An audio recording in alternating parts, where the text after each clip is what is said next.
पूरा जीवन भर संघर्ष किया और समाज को सही रास्ते ला करके पाखंड से ले जाने के लिए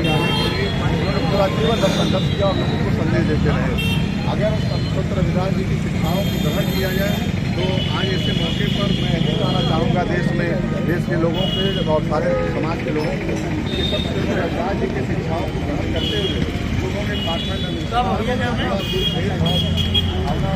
खत्म करके समाज में समरसता स्थापित करने का काम किया, मतलब भाईचारा पैदा करने का काम किया, सबको एक करने का काम किया। इस संदेश की जरूरत आज देश में बड़े पैमाने पर है। आज ऐसे मौके पर तमाम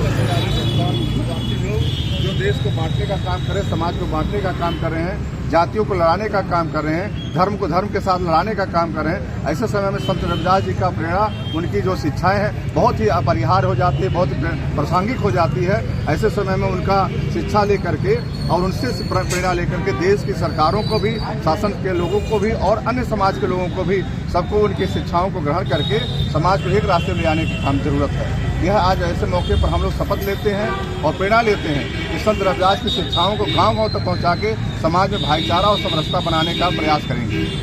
आपका समाज जो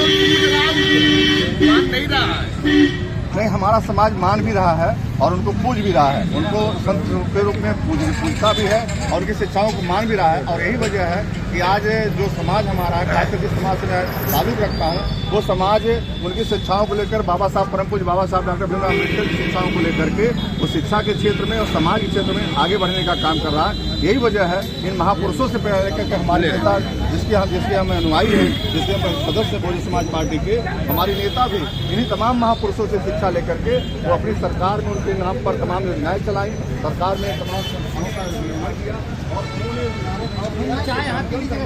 उस पर काम करने का काम किया। जब उनकी सरकार थी तो उन्होंने अपनी सरकार में तमाम महापुरुषों की शिक्षाओं को ग्रहण करते हुए उनके संदेशों को गाँव तक पहुँचाने का काम। धन्यवाद।